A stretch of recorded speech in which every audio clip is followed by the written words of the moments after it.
Here's something that you probably didn't know, Jamie.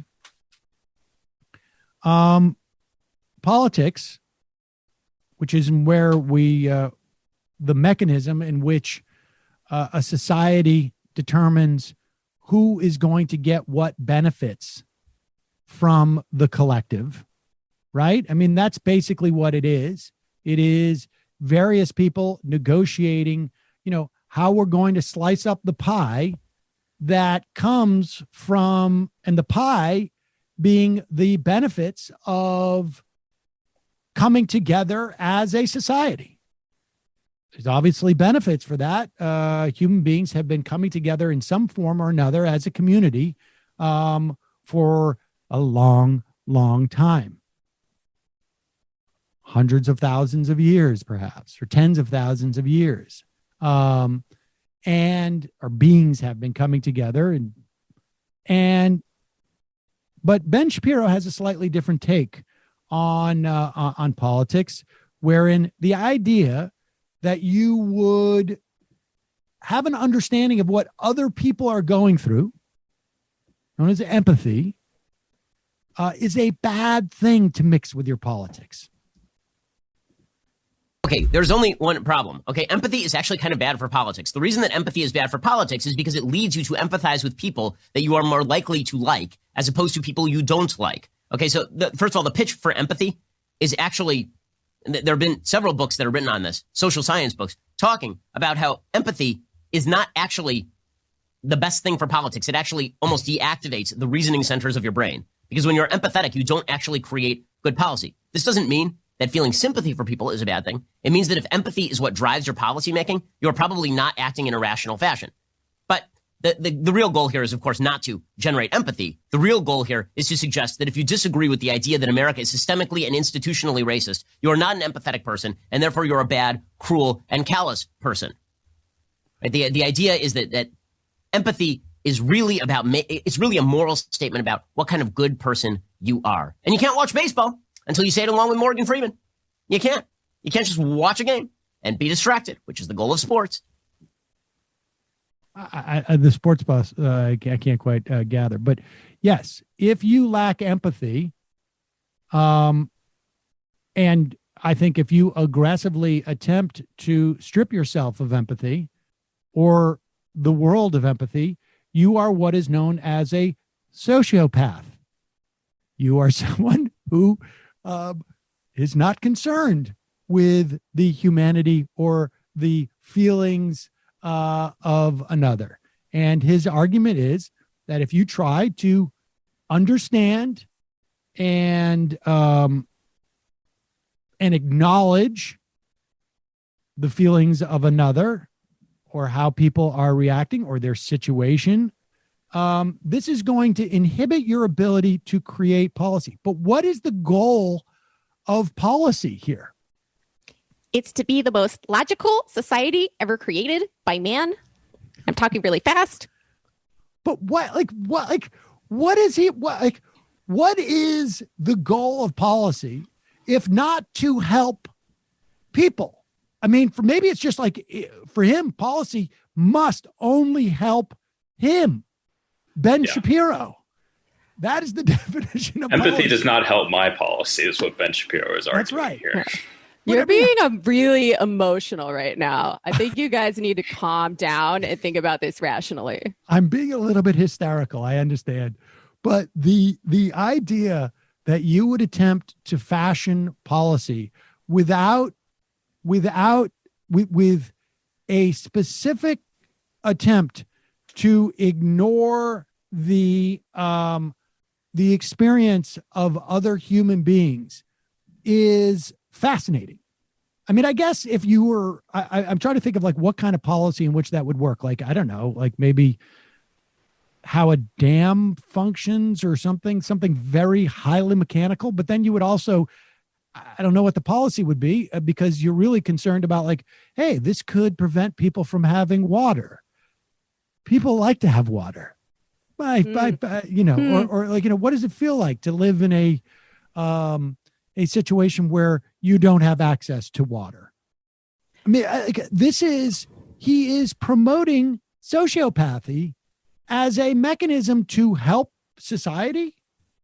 Well, he wants to have it both ways, though, because he kind of moves the goalpost towards the end, right? He's arguing that empathy should not play a role in policy, right? Because it's not logical. And then he says, just because people are making policy without empathy doesn't mean that they're not empathetic.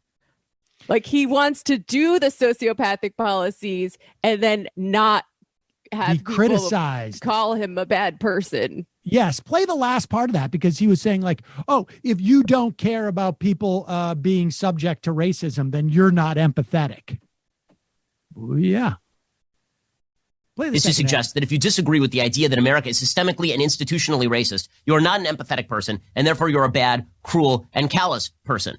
All right, pause it for 1 second. The idea. So he said, if you disagree with the idea that there is not systemic racism in this country, then you are not an empathetic person.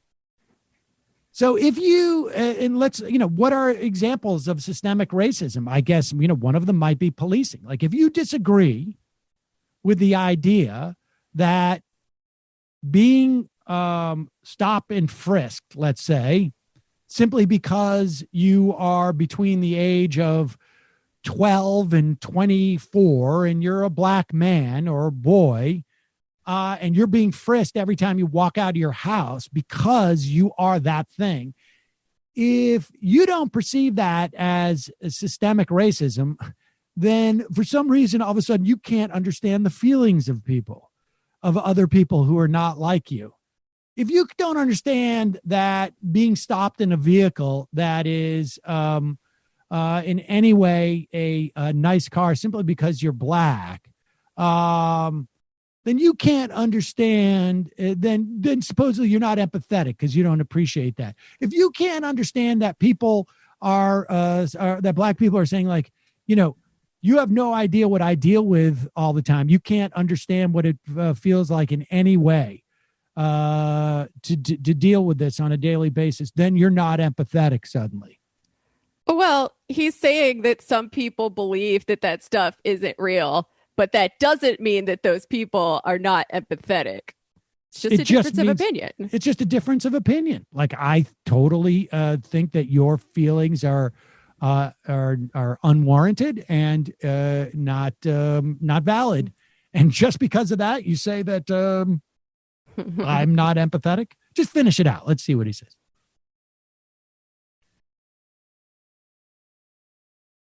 But the real goal here is, of course, not to generate empathy. The real goal here is to suggest that if you disagree with the idea that America is systemically and institutionally racist, you are not an empathetic person, and therefore you're a bad, cruel, and callous person. Mm. Right? The idea is that empathy is really it's really a moral statement about what kind of good person you are. And you can't watch baseball until you say it along with Morgan Freeman. You can't. You can't just watch a game and be distracted, which is the goal of sports. Well, I think if you are you are not an empathetic person, I think that there is, I don't know if that necessarily makes you a bad person, because I think there are people who are neurologically predisposed to not being able to have empathy for other people. But it definitely makes you a person that I think should not be opining on what is best for society, and not someone I want in charge of setting policy for millions of people, because, there are other things that you can do, but that would be one thing that I would say, stay away from that. Because if you don't have the ability to in any way even imagine yourself in the shoes of another person, or even be aware that someone in another shoes have a set of feelings that may be just as valid as yours, or experiences that may be just as valid as yours, but different, then I really think that you should be involved in something that is a little bit more narrow. Yeah. This reminds me, I heard from somebody once who told me that they were a libertarian until they did Molly for the first time and realized that other people have feelings. I feel like that might do Benny a bit of good. That would. I don't want to be around for it, but I would definitely want to be around for that. I think that would be the only thing I would ever want to be around for regarding that guy. You think it would make him talk faster or slower? I have no idea. I don't know. Oh my God, my face is melting. I love everyone so much. Give me a hug. Dave Rubin, I'll bake you a cake, all right? Jonathan